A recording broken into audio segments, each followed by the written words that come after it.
ज़्यादा इसके बाहर कुछ भी नहीं है। This is the complete section which will be doing today only. ठीक है, आपने चैप्टर में क्या क्या पढ़ना है? सबसे पहले आपको डेफिनेशन पता होनी चाहिए कि जो टॉपिक आप पढ़ रहे हो उसकी डेफिनेशन क्या है। ठीक है, never in the examination you will be asked that what is business environment, what is planning, what is organizing, आपसे कभी नहीं पूछा जाएगा। ठीक है, but you need to understand that ताकि आप बाकी चीजों को समझ सको। आप पढ़ोगे meaning of business environment, features of business environment, importance of business environment, dimensions of business environment and LPG reforms. इसके अलावा आपके इस चैप्टर में जो कुछ भी है, इन केस हमने नोट्स में कुछ लिखा है, so that has been deleted now. ठीक है, सबसे पहले समझते हैं मीनिंग ऑफ बिजनेस एनवायरनमेंट क्या है। सबसे पहले बिजनेस एनवायरनमेंट को अगर समझने की कोशिश करोगे, सो बिजनेस एनवायरनमेंट, स्कूल एक बिजनेस है। अब स्कूल के लिए दो तरह के एनवायरनमेंट्स हैं, कौन कौन से? एक तो स्कूल के टीचर्स, स्कूल के प्रिंसिपल, स्कूल की मैनेजमेंट। ठीक है, दूसरा एनवायरनमेंट क्या है? एक्सटर्नल एनवायरनमेंट, जो स्कूल को बेंचेस सप्लाई करते हैं, जो स्कूल को बुक्स सप्लाई करते हैं, जो ट्रांसपोर्ट सिस्टम है स्कूल का, जो स्कूल के स्टूडेंट्स हैं, वो सब। ठीक है, अब अगर हम बात करें कि क्या स्कूल के टीचर, स्कूल के प्रिंसिपल, स्कूल का मैनेजमेंट कभी स्कूल के अगेंस्ट जाएंगे? नो। ठीक है, बट आपका ट्रांसपोर्ट सिस्टम, आपको आपके जो बुक सप्लायर हैं, आपके जो स्टूडेंट्स हैं, ठीक है, वो आपके प्रॉफिट को अफेक्ट कर सकते हैं डायरेक्टली, इनडायरेक्टली बोथ। अगर स्टूडेंट स्कूल में एडमिशन नहीं लेंगे देन प्रॉफिट डिक्रीज होगा। ठीक है, तो इसलिए हम कहते हैं कि आपके एक्सटर्नल एनवायरनमेंट में जो भी चीजें आती हैं वो आपके बिजनेस एनवायरनमेंट को क्या करेगी? अफेक्ट करेगी। Now understand this, external environment में तीन तरह की चीजें आती हैं, individual, institution and other forces. Now individuals में आप स्टूडेंट्स आ गए, इंस्टीट्यूशंस में सीबीएसई आ गया, सीबीएसई ने अभी तक स्कूल बंद किए हुए थे। ठीक है, तो स्कूल को लॉस हुआ, प्रॉफिट कम हुआ, सो इंस्टीट्यूशन में आपका सीबीएसई आ गया। Then third other forces, other forces में आपके मार्केट की चीजें आ जाती हैं, एज लाइक कोरोना। ठीक है, या फिर पहले डिमोनेटाइजेशन हुआ, वो सारी चीजें। ठीक है, सो बेसिकली जब आप बिजनेस एनवायरनमेंट की डेफिनेशन स्टडी करोगे, सो उसमें सिर्फ यही लिखा हुआ है कि आपकी ये सारी चीजें बिजनेस एनवायरनमेंट में आती हैं। एक चीज लिखी हुई है कि कंट्रोल आप उनको नहीं कर सकते एंड वो आपके प्रॉफिट को अफेक्ट करेंगी। ये आपकी कंप्लीट डेफिनेशन है बिजनेस एनवायरनमेंट की। So the definition is business environment refers to sum total of all external resources which include individual, institution and other forces which are beyond control and that may affect the organization. So are we clear on this? Yes. Business environment की definition क्या है? Business environment is sum total of all external resources, all external forces, individual, institution and other forces which are beyond your control and which affect your profit. Clear? Second point, features of business environment. Now features of business environment की जब आप बात कर रहे हो, ये आपकी case study में आता है, आपसे डायरेक्टली पूछा जाता है, या फिर आपसे 1 मार्क में कोई भी एक फीचर पूछा जा सकता है। ठीक है, जब केस स्टडी में आ रहा है तो सबसे पहले आपको ये नाम आइडेंटिफाई करने हैं, और नाम आइडेंटिफाई करने के बाद कौन सी लाइन आपको ये बता रही है कि ये वाला फीचर है, आपको वो वहां पे लिखनी है। ठीक है, features of business environment there are about 7। ठीक है, सो सबसे जो फर्स्ट वन होता है कि पहला फीचर, ओके, बेसिकली फीचर क्या होता है? फीचर इज लाइक कि आज मैं यहाँ से गई, तुम लोग मुझे आइडेंटिफाई कैसे करोगे उस स्टूडेंट के सामने जिसने मुझे नहीं देखा कि वो मैडम ऐसे दिखती है, आपके बाल लंबे हैं, वो ये करती हैं, वो वैसे करती हैं। ठीक है, so when you are trying to identify that thing, those are called the features. So business environment को आप कैसे पहचानोगे? ये सारी चीजें हैं जिसकी वजह से आप बिजनेस एनवायरनमेंट को पहचान सकते हो। So as like in the definition we studied कि सबसे पहली चीज बिजनेस एनवायरनमेंट क्या इंक्लूड करती है? External forces. तो ये आपका पहला फीचर हो गया। देन सेकंड, बिजनेस एनवायरनमेंट में स्पेसिफिक और जनरल फोर्सेस आते हैं। स्पेसिफिक और जनरल फोर्सेस क्या है? स्पेसिफिक फोर्सेस में आपके इंडिविजुअल्स आ रहे हैं, जनरल फोर्सेस में इंस्टीट्यूशन और अदर फोर्सेस आ रहे हैं। ठीक है, स्पेसिफिक में जो होते हैं एज लाइक स्टूडेंट्स, आपके बिजनेस को डायरेक्टली अफेक्ट करेंगे अगर वो एडमिशन नहीं लेंगे। CBSE and demonetisation, corona can affect you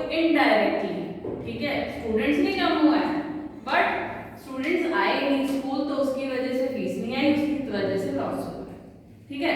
so these are the thing which you can understand like that. Second हो गया, उसके बाद third one is dynamic. Now how you can understand dynamic is there are two restaurant, एक मेरा restaurant है, एक सिमरनजीत का restaurant है। मेरे रेस्टोरेंट में मैं पिछले 10 साल से छोले भटूरे बेच रही हूँ और सिमरनजीत ने सिज़लर, मोमोज, पिज्जा, बर्गर वो सब कुछ स्टार्ट कर दिया। Now people are going there, why so? क्योंकि लोगों का टेस्ट और प्रेफरेंस चेंज हुआ है and I have not updated myself. अगर मैं अपने आप को अपडेट कर लेती तो दोनों का जो कंपटीशन है वो इक्वल होता। सो डायनामिक सेज कि आपका जो मार्केट है वो चेंज होता रहेगा, you need to change accordingly, ठीक है।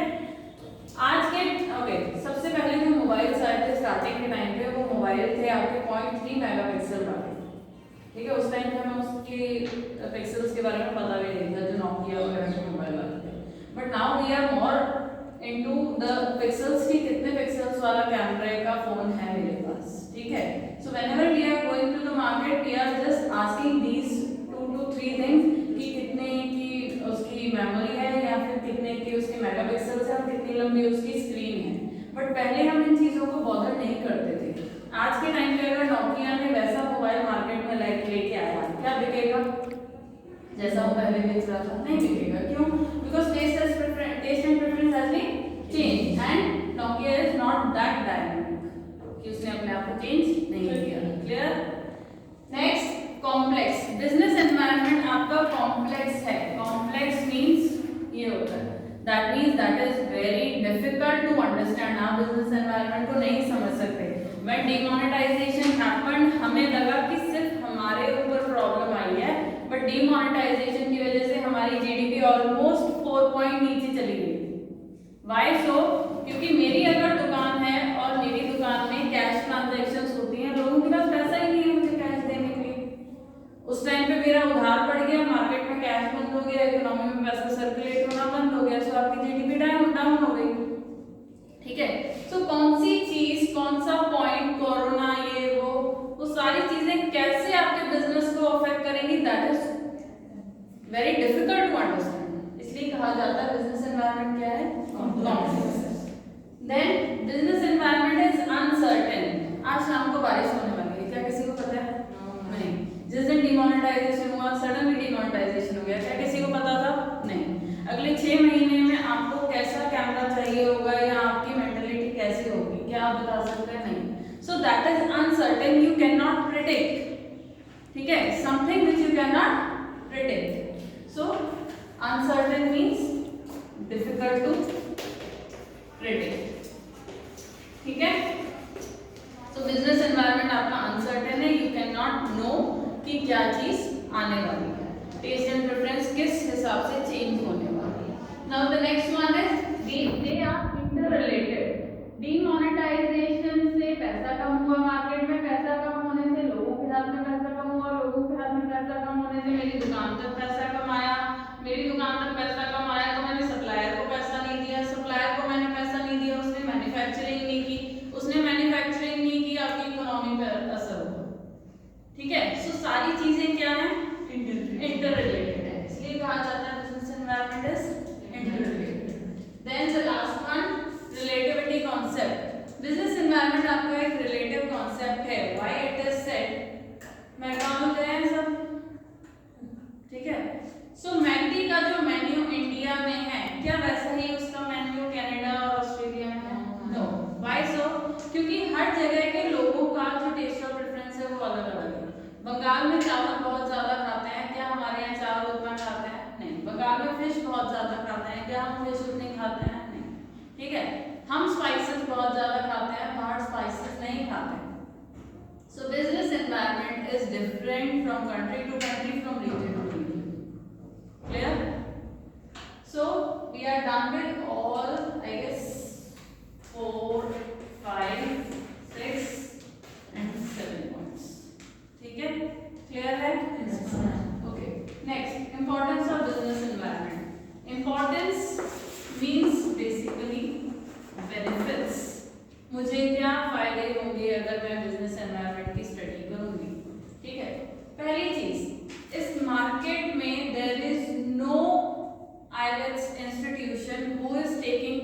classes through an online system, projector system की फॉरेन टीचर उस पे पढ़ा रहा है और बाकी सारे बच्चे बैठ के सुन रहे हैं। क्या ऐसी कोई आईएलटीएस इंस्टीट्यूशन है? No. So that is an opportunity for me, I can open that, right? Yes और नो? यस। सो और मेरे खोलने के बाद अगर 4-5 लोगों ने और खोल ली तो वो मेरे लिए क्या हो गए? Threats. Coping up with rapid changes, ठीक है? मेरे खोलने के बाद लोगों को लगा नहीं, हम जो तरीके से पढ़ा रहे हैं आईएलटीएस वो तो बहुत पुराना है, ठीक है? तो वो लोग क्या करेंगे? चेंजेस के साथ कोप अप करने की कोशिश करेंगे, अपने आप को चेंज करने की कोशिश करेंगे, right? So coping up with rapid changes, then tapping up useful resources. Okay, now understand this point. ATMs पता है सबको? ठीक है? आपके एटीएम में जो सॉफ्टवेयर होता है that has been made by either TCS और एचसीएल और इन्फोसिस। ये 3 कंपनीज हैं जो सॉफ्टवेयर्स बनाती हैं, जो एप्लीकेशन डेवलपमेंट का काम करते हैं। सो बेसिकली आपके एटीएम में जो सॉफ्टवेयर है that has been given by either HCL, TCS और Infosys. So suppose I am HDFC bank और मैंने अपने बैंक का जो सॉफ्टवेयर है वो एचसीएल से 9 लाख में लिया है। आफ्टर हैविंग अ रिसर्च मुझे पता लगा कि वही सॉफ्टवेयर मुझे टीसीएस 4 लाख में दे रहा है, which is beneficial for me. 4 lakh वाला, राइट? ठीक है, तो मेरी जो 5 लाख का अमाउंट है वो सेव हो रहा है। सो इन दैट केस जब आप बिजनेस एनवायरनमेंट की स्टडी करते हो तो आप अपने रिसोर्सेज को प्रॉपर्ली यूटिलाइज करना समझ लेते हैं, ठीक है? सो टैपिंग यूजफुल रिसोर्सिंग मींस जब आप बिजनेस एनवायरनमेंट की स्टडी करोगे तो आप अपने रिसोर्सेज को यूजफुली, क्लियरली, प्रॉपर्ली यूटिलाइज कर पाओगे। देन जब मुझे मेरी अपॉर्चुनिटीज पता है, जब मुझे मेरे थ्रेट्स पता है, मुझे अपने आप में क्या चेंज करना है वो पता है, मुझे रिसोर्सेज को किस तरह से यूटिलाइज करना है वो पता है, सो मैं इजीली प्लानिंग और पॉलिसी फॉर्म कर सकती हूँ। यस और नो? ठीक है, जब मुझे पता है कि मुझे 80% लेके आनी है, मेरे ये सब्जेक्ट्स पे कमांड कम है, मुझे अपने आप को टाइमली बिठाना है, मैं सुबह नहीं उठ सकती, मैं रात को जाग सकती हूँ। When I know all these things, क्या मैं इजीली टाइम टेबल मेड कर पाऊंगी या नहीं? कर पाऊंगी, ठीक है? एंड द लास्ट वन, जब आप ये सारी चीजें करोगे डेफिनेटली आपके बिजनेस में क्या आएगा? Improvement in performance. Are we done कर उसके बाद next topic is dimensions of business environment. Now dimensions of business environment के लिए एक छोटा सा वर्ड है PESTL, दैट इज पेस्टल, ठीक है? Now that is what is pastel? P for political, E for economical, S for social, T for technological, L for legal. Now political में क्या चीजें आएंगी? गवर्नमेंट ने अगर कोई भी चेंज किया है that comes in the political. So अगर आपकी केस स्टडी में जहाँ पे आपसे डायमेंशंस पूछे हैं वहाँ पे किसी भी लाइन में गवर्नमेंट लिखा हुआ है, so that is your political environment. अगर कहीं पे rupees, money, interest rate, inflation rate की बात हो रही है तो इकोनॉमिकल। अगर कहीं पे society, people, quality of life, standard of life की बात हो रही है देन सोशल एनवायरनमेंट। अगर कहीं पे टेक्निक्स, इनोवेशंस, टेक्नोलॉजी की बात हो रही है then technology. Law, order, administrative order, regulation, rules, उनकी बात हो रही है then legal. So we are done with our dimensions of business environment. And the last one, LPG reform. Now understand, this can come in your 1 mark question, this can come in direct question for 1 mark कि बताइए ये चीज है, यहाँ पे कौन सा reform है। LPG रिफॉर्म कहाँ आया था, कैसे आया था, कब आया था? सो बेसिकली जून 1990 में न्यू इकोनॉमिक पॉलिसी के अंदर, जून 1990 में न्यू इकोनॉमिक पॉलिसी के अंदर, एक्चुअली जून 1990 के टाइम पे हमारी जो इकोनॉमी थी वो बहुत ज़्यादा सफ़र कर रही थी। We were at this point कि हम अपनी जो पॉपुलेशन है उसको पूरी तरह से सर्व नहीं कर पा रहे थे, ठीक है? सो व्हाट हैपेंड वाज कि गवर्नमेंट इसके पीछे कौन था? इंडियाज बेस्ट इकोनॉमिस्ट कौन है? Doctor Manmohan Singh. So doctor Manmohan Singh made this new economic policy in June 1990। So what was there in that? इन्हें हम इकोनॉमिक रिफॉर्म कहते हैं, ठीक है? इकोनॉमिक रिफॉर्म्स आपके 3 थे, LPG,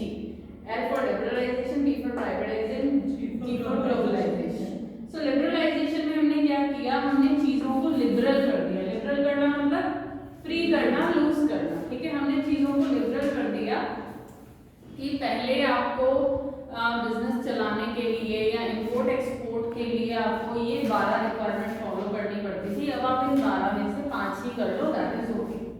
ठीक है, तो हमने चीज़ों को क्या कर दिया, रिक्वायरमेंट्स को कम कर दिया, लाइसेंसिंग रिक्वायरमेंट्स को कम कर दिया, चीज़ों को थोड़ा सा रिलैक्सेशन दे दिया ताकि वहाँ पे बिजनेस इंपोर्ट एक्सपोर्ट ये सारी चीज़ें क्या हो जाए, बूस्ट हो जाए और हमारी इकोनॉमी को फायदा हो।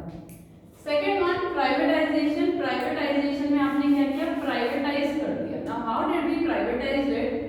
पहले टेलीकॉम सेक्टर में सिर्फ बीएसएनएल था, now there is Airtel, Idea, Jio and all. ठीक है, सो हमने क्या किया, हमने प्राइवेट सेक्टर को अलाउ किया कि आइए आप लोगों को सर्व कीजिए क्योंकि हम इफेक्टिवली सर्व नहीं कर पा रहे। सो हमने 100% का जो पब्लिक सेक्टर था उसके दो पार्ट्स कर दिए। हमने 40% तो पब्लिक सेक्टर को ही दिया टेलीकॉम का, और बाकी जो 60% है वो हमने प्राइवेट सेक्टर को ट्रांसफर कर दिया। ठीक है, when you are transferring the share of public sector to private sector, that is called disinvestment. That is called disinvestment. Clear है यहाँ पे? उसके बाद the last one, ग्लोबलाइजेशन। हम ग्लोबली पहुंचना चाह रहे थे और हम ग्लोबल के लोगों को इंडिया तक लाना चाह रहे थे। सो व्हाट वी डिड, हमने ओप्पो वीवो को अलाउ कर दिया इंडिया में और हमने अपनी टाटा स्टील को बाहर पैर जमाने का मौका दे दिया। Tata Steel was the first company which brought our products outside India। ठीक है, Tata Steel which was of Jamshedji Tata. ठीक है, सो ग्लोबलाइजेशन में हमने क्या किया, अपने आप को वर्ल्ड की इकोनॉमी के साथ लिंक करने की कोशिश की। So here we are done with all the points. Basically इस चैप्टर में आपने डेफिनेशन पढ़ी है, फीचर्स पढ़े हैं, इंपॉर्टेंस पढ़ी है, डायमेंशंस पढ़े हैं, एंड एमपीटी रिफॉर्म्स पढ़े हैं। ठीक है, थैंक यू जैसे मैडम।